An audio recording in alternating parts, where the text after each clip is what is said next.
Fuck to Alkaline.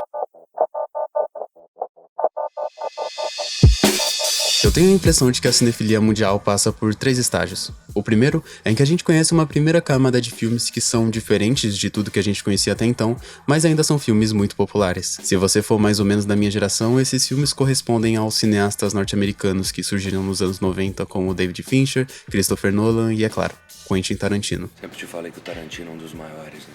Quando a gente se aprofunda mais um pouco, o segundo estágio é marcado por uma prepotência em negar absolutamente todos esses filmes que seriam, sei lá, pseudo-cults pra chegar no cult de verdade. Você começa a conhecer movimentos e nomes importantes e se gaba internamente por saber quem é Jean-Luc Godard, Federico Fellini e Akira Kurosawa. Agora, o Kubrick, o Scorsese, entendeu? O Kurosawa. E por fim, você percebe que se tornou chato pra caralho com cinema, que você não manjava tanto de filmes quanto achava que manjava, e percebe que as 2 fases anteriores da sua cinefilia devem coexistir em harmonia. Ao fazer isso, você acaba de alguma forma voltando pro Tarantino. Ou melhor, você acaba indo pra Tarantino's Mind. Eu considero esse um filme bem emblemático. Quando eu conheci o curta-metragem dos 300ml, eu fiquei entusiasmado em encontrar uma teoria tão elaborada sobre os filmes de um diretor que eu gostava. Depois, no meu segundo contato com o filme, eu já estava simplesmente menosprezando a ideia de um filme brasileiro ficar referenciando a autoridade de um cineasta hollywoodiano dessa forma. Foi quando eu achei o curta banal e me perguntei por que Tarantino's Mind existe. Talvez eu finalmente queira tentar responder essa pergunta. Riding along in my automobile, my baby beside me at the wheel. I felt the kiss, the turn of a mind, my curiosity running wild, cruising and playing the radio, with no particular place to go.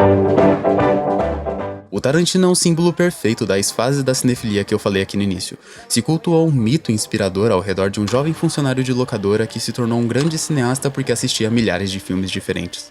Óbvio que não é tão simples assim. Apesar de realmente consumir muitos filmes e disso ter sido importante na sua formação, o jovem Tarantino estudava teatro, aprendeu a teoria para escrever seus roteiros e teve oportunidades de ascensão que poucas pessoas vão ter na vida. Mas pensar por esse lado não é tão bonito quanto imaginar esse representante de um autodidatismo que se tornou um astro por seu esforço individual e por um consumo laboral de conteúdo. Não tem nada mais anos 90 do que isso. Tá ligado, né? O cara é americano. Então tem que ser alguma coisa na vida. Nem que seja funcionário do mês do McDonald's ou líder dos lobinhos escoteiros. É reflexo de toda a cultura produzida nessa década. A música é marcada por uma mistura de gêneros, o rock assimilando elementos do rap, o reggae e o punk formando algo novo, e cineastas do período ficando cultuados por inúmeras referências dentro de seus filmes. Não, aí não. Aí não. E é essa consagração que afeta diretamente o nosso consumo de cinema a partir daí.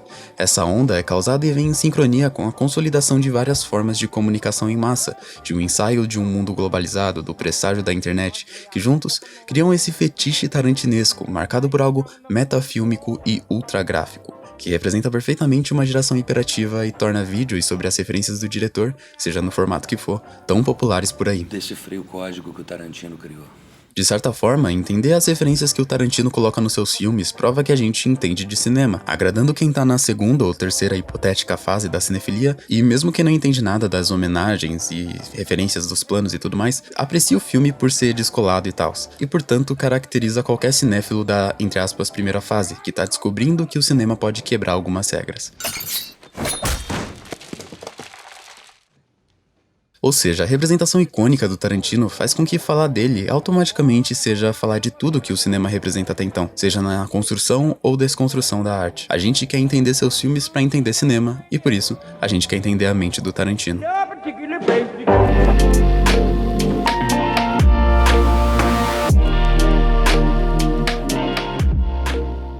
Tarantino's Mind se passa todo nesse restaurante comum onde 2 amigos estão jogando conversa fora.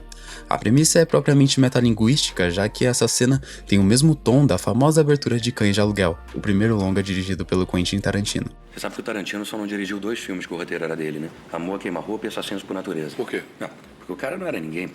Era funcionário de uma locadora lá em Deus Me Livre, teve que vender os direitos para levantar um troco. E esperar um dia a oportunidade para poder fazer Cães de Aluguel, que ele sabia que com esse filme ele ia meter o pé na porta dos estúdios. Mas se em Cães de Aluguel a tese da cena era sobre Like a Virgin da Madonna, a tese daqui é sobre... Todos os roteiros são um só filme que o maluco foi lá e dividiu em várias partes. Mas também é mais do que isso. A conversa vai estar sempre girando ao redor dos diálogos rápidos e corriqueiros que popularizaram tanto a escrita do Tarantino, criando outras pequenas teses e referências, seja teorizando a figura de misteriosos jogadores de pôquer... Onde é que você tirou que aqueles caras ali são jogadores de pôquer profissional?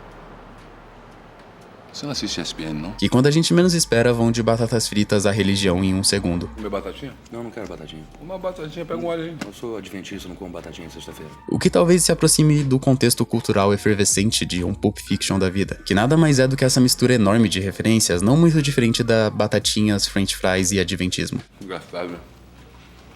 Isso aqui é um ícone americano, mas invenção dos franceses. Por isso, French fries. Eu sei, eu que te ensinei isso. São distrações intencionais que nos distanciam do protagonista aqui, o personagem do Selton Mello, fazendo com que a narrativa do curta gire em torno da tentativa desse cara de explicar sua tese pro amigo. Sempre te falei que o Tarantino é um dos maiores, né? E se tu tava achando que isso aqui tava metalinguístico demais, se prepara que a partir de agora vai ficar bem pior. Beleza, se liga que esses dois personagens representam as camadas da cinefilia que eu tô falando aqui desde o começo.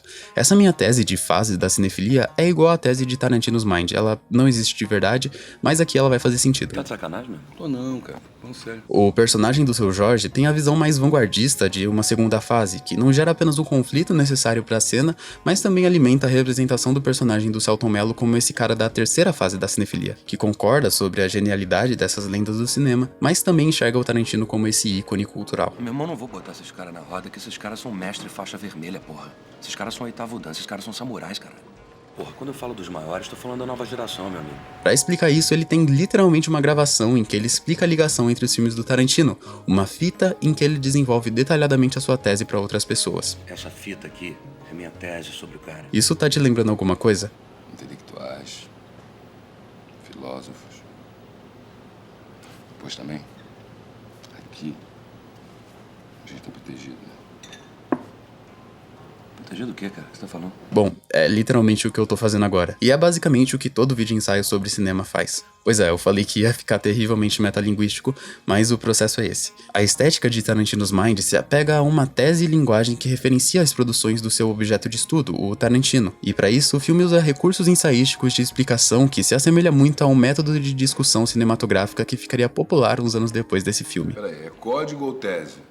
Porque sabe que são foi duas bom você coisas falar nisso. diferentes. Foi bom você falar nisso, porque o Tarantino é o campeão mundial das teses. Toda a construção do curta, alternando as falas dos personagens com trechos explicativos dos filmes que são exibidos numa TV, são apenas um ensaio audiovisual do próprio método de ensaio audiovisual que traria muitos expoentes com exemplos do cinema do Tarantino. Porque você sabe que se você procurar pelo diretor ou por algum filme dele no YouTube, você certamente vai achar vários canais falando sobre as obras e até mesmo sobre essa teoria do universo conectado dos filmes do Tarantino. Até porque, como o verdadeiro intuito de um ensaio, o objetivo não tá em afirmar uma resposta, mas em levantar caminhos para suas próprias perguntas. Porra, essa eu não tinha pegado não, cara. A gente vê que a tese é frágil conforme a gente se aprofunda nela, o que o personagem do Seu Jorge faz questão de expor pra nós. Não, aí não. Aí não. Não são os americanos que não conseguem falar nomes difíceis. São os sérvios. Esse personagem é um contra-argumento personificado para toda a construção argumentativa do Selton Mello. Ele é a dinâmica do curta, seja debatendo a tese... Você tá querendo me dizer que neguinho lá na gringa tá economizando personagem? Não, parceiro, não é isso. É que são detalhes que ninguém percebe. ou só mudando de assunto. Você tem visto Palito? Teve isso quem? Palito é um craque, cara. Tô precisando dele, bicho. Ele tem uns códigos pra desbloquear meu PlayStation. Você tá de sacanagem, mesmo? Esse cara é a gente como público do filme, e ele é você como espectador desse vídeo. Não são forças opostas, no entanto, toda a interlocução é complementar e mutualista. Sem o Seu Jorge, a tese seria totalmente incompleta, repleta de buracos que só são tapados por suas linhas de diálogos. Tô falando de Big Policial, Blue. porra, vai tomar no seu cu largo. Porra, não pode nem conversar com você. Você vai me ouvir, cara? As suas falas são como ler um bom comentário no seu vídeo do YouTube em que a pessoa debate de maneira eficiente o que você falou no vídeo. Só que seria muita presunção achar que a construção da tese de Tarantino's Mind, portanto, da tese de um vídeo ensaio, é algo intelectual, fino e bem definido.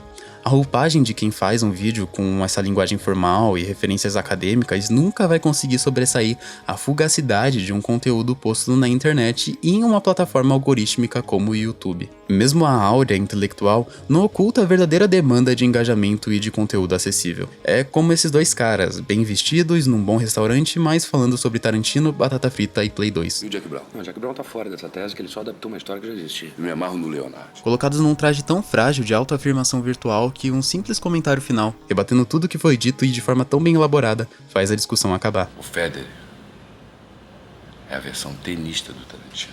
Hoje, isso me prova e é a tese desse vídeo que falar sobre cinema é fazer cinema.